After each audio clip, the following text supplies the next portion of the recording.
Premier sommet Arabie Saoudite-Afrique. Alassane Ouattara défend le continent africain. Pour plus d'informations sur ce sujet, retrouvez-nous après le générique.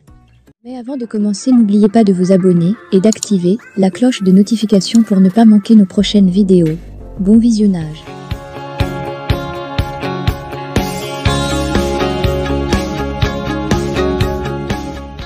Le président Alassane Ouattara est intervenu à la tribune du sommet de Riyad pour inviter les autorités saoudiennes à soutenir l'Afrique.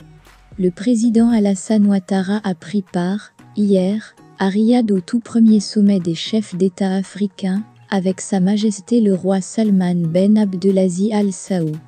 Au cours des travaux, le président de la République, Alassane Ouattara, a pris la parole pour traduire la gratitude et les remerciements des pays africains aux hautes autorités saoudiennes qui ont pris l'initiative d'organiser ce premier sommet qui consacre l'engagement constant du Royaume d'Arabie Saoudite en faveur du développement de l'Afrique.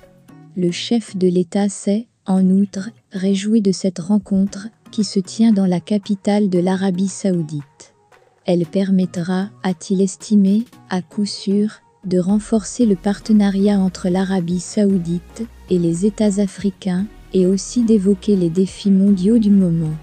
Le numéro 1 ivoirien a abordé, également, au cours de son exposé, l'entrée de l'Afrique au G20, forum de coopération économique internationale regroupant les nations les plus puissantes au monde sur le plan économique.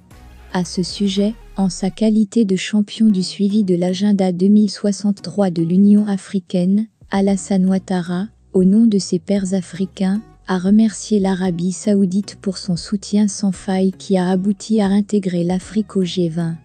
Par ailleurs, le chef de l'État ivoirien a encouragé le gouvernement saoudien à financer, à travers le Fonds saoudien pour le développement, les projets structurants de l'agenda 2063.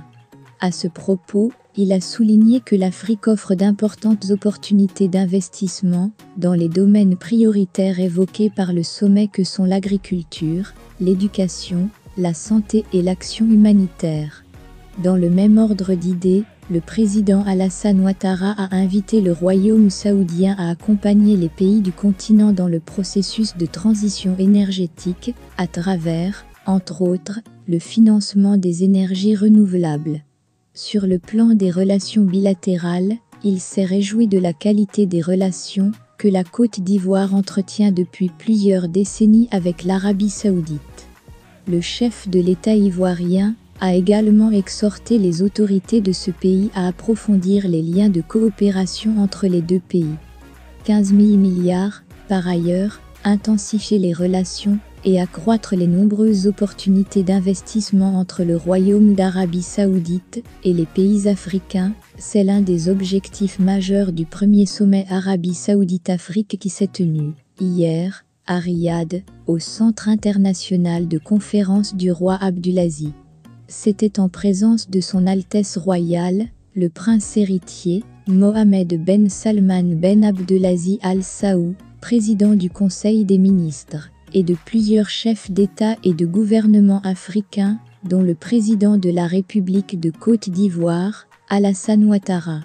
Au cours de ce forum, qui s'est déroulé sur le thème développement et prospérité, agriculture, éducation, santé et aide humanitaire, le prince héritier, Mohamed Ben Salman Ben Abdelaziz Al Saoud, a annoncé le lancement de nouveaux investissements à hauteur de 25 milliards de dollars russes, 15 000 milliards de FGFA, dans divers secteurs.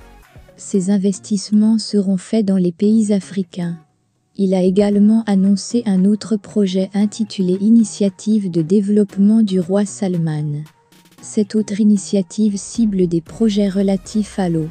Elle est dotée d'une enveloppe d'une valeur d'1 milliard de dollars, 600 milliards de FGFA, et s'étendra sur une période de 10 ans. Selon une note de la présidence, le ministre, directeur de cabinet du président de la République, Fidel Sarasoro, la ministre de l'économie, du plan et du développement, Niale Kaba, le ministre des Affaires étrangères, de l'intégration africaine et des Ivoiriens de l'extérieur, Kakouaja Léon Adom, ont aussi pris part à cette rencontre. Idem pour la secrétaire générale adjointe de la présidence de la République, Masséré Touré Koné. Il faut également affirmer que c'est le dimanche 5 novembre qu'Alassane Ouattara s'est envolé pour la France, puis pour l'Arabie Saoudite.